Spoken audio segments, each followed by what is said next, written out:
করার আগে C plus প্লাসে আমরা হ্যালো প্রিন্ট করা শিখি।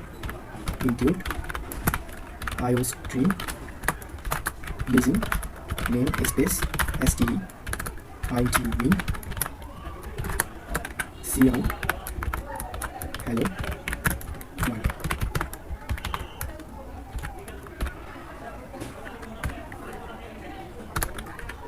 তো সি প্রোগ্রামিংয়ের মধ্যে আমরা কোনো কিছু ইনপুট হিসেবে দেওয়ার জন্য ইউজ করতে হচ্ছে স্ক্যানএফ, কিন্তু সি প্লাস প্লাসে আমরা ইনপুট হিসেবে দেওয়ার জন্য ব্যবহার করবো হচ্ছে সি ইন।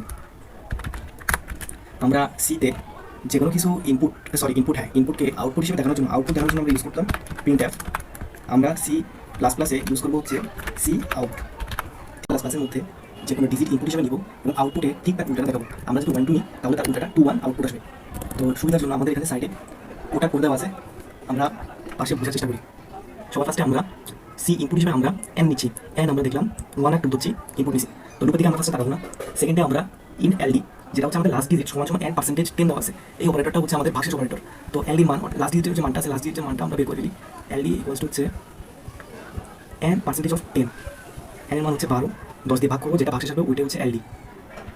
10 একে 10, এখানে আসতেছে 2। তো এলডি মান আমাদের 2 চলে আসতেছে, এলডি মান চলে আসতেছে 2। এবার আমরা সেকেন্ড লাইনের দিকে তাকাই। তো সেকেন্ড লাইনে আমরা কি বলছি, s স্টার ইকুয়ালস টু 10 দিছি। s এর মান হচ্ছে আমাদের 0। তো s স্টার ইকুয়ালস টু 10 মান হচ্ছে s equals to s star 10, s এর সাথে 10 গুণ। s এর মান যেহেতু 0 আছে, এই লাইনে আমাদের s এর মান চলে আসতেছে 0।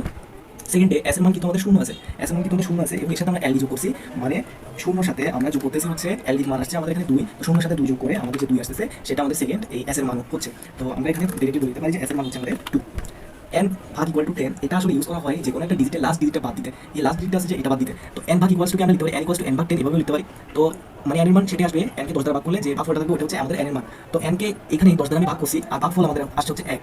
দেখো কত n, তো n এর মান আমাদের হচ্ছে 1 হয়ে গেছে। দেখো কত সুন্দরভাবে আমাদের যে লাস্ট ডিজিট ছিল যে 2, সেটা কিন্তু এই নতুন n এর মানের মধ্যে নেই, সেটা কত সুন্দরভাবে বাদ হয়ে গেছে।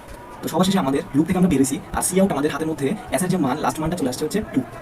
n এর বর্তমান মান আছে আমাদের এখন 1। আমরা আবার লুপের মধ্যে যাওয়ার সময় আমরা দেখতেছি n এর মান নট ইকুয়ালস টু 0 হলে তখনই আমরা লুপে ঢুকতে পারবো না। তো n এর মান যেহেতু আমাদের 1 আছে, তো আমরা লুপের মধ্যে আবার ঢুকতে পারবো। তো লাস্ট ডিজিট সেকেন্ড বার আবার n কে 10 দিয়ে ভাগশেষ, যে ভাগশেষটা আসবে 10 দিয়ে ভাগ করলে সেটা হচ্ছে আমাদের লাস্ট ডিজিট আসবে। n এর মান হচ্ছে আমাদের 1। তো n এর মান যদি আমাদের 1 হয়, তো 10 দিয়ে যদি আমরা 1 কে ভাগ দিই, তো 10 শূন্য হচ্ছে 0। তো আমাদের হচ্ছে লাস্ট ডিজিটটা চলে আসছে হচ্ছে 1। লাস্ট ডিজিট যখন 1 আসছে, লাস্ট ডিজিট আমাদের চলে আসছে হয়েছে 1। লাস্ট ডিজিট যখন 1 আসে তখন আমরা পরের লাইনে যাই s স্টার ইকুয়ালস টু 10। তো s এর মান কিন্তু আমরা পাইছিলাম হচ্ছে 2। তো s এর সাথে যখন 10 গুণ হয়ে যাচ্ছে তখন s এর মানটা চলে আসছে আমাদের 20। এর পরের লাইনে আমরা গেলে এই 20 এর সাথে যে লাস্ট ডিজিটটা আছে সেটা যোগ হইতেছে এবং আমাদের হয়ে যাচ্ছে হচ্ছে 21। n ভাগ ইকুয়ালস টু 10 এটা ব্যবহার করি আমরা লাস্ট ডিজিটটা বাদ দিতে। তো আমাদের n এর মান ছিল হচ্ছে 1। তো 10 দিয়ে যদি n কে ভাগ দিয়ে যে ভাগফলটা আসবে সেটাই আমাদের নতুন n এর মান আসবে। তো ভাগফল আমাদের চলে আসছে 0। তো আমাদের যে n এর মানটা আসছে সেটা হবে হচ্ছে 0। তো আমাদের যে বড় ভাই আছে, এই বড় ভাই সি আউটে এসে দেখতেছে তার কাছে 21 আছে, s এর মান আছে তার কাছে 21, কিন্তু সে আবার লুপের মধ্যে গেছে। তো লুপের মধ্যে সে গেছে আর বড় ভাই দেখতেছে লুপের গেটে ঢোকার জন্য তার টিকেটের মধ্যে থাকতে হবে যে n এর মান 0 হওয়া যাবে না, কিন্তু তার টিকেটের মধ্যে সে দেখতেছে n এর মান হচ্ছে 0। তো সে আর গেট দিয়ে ঢুকতে পারছে না। তো আমরা যে কোনো জায়গায় ঘুরতে গেলে ওইদিকে গেটে না ঢুকতে পারলে বা ওই জায়গায় ঢুকতে না পারলে আমরা কি করি, যে টাকা পয়সা আছে সেটা নিয়ে আমরা আমাদের বাসায় চলে আসি। তো আমাদের কাছে যে এই বড় ভাই কি করছে, যে 21 টাকা তার কাছে আসলে যে 21টা আছে সেটা নিয়ে সে করছে, আবার সে সি আউটে চলে আসছে এবং সি আউট আসার পরে সেই এসটাকে সুন্দরভাবে আউটপুটে প্রিন্ট করে দিচ্ছে। তো আমরা যদি কোডটা রান করে দেখি 1 2 দিচ্ছি, আমাদের আসতেছে হচ্ছে 21।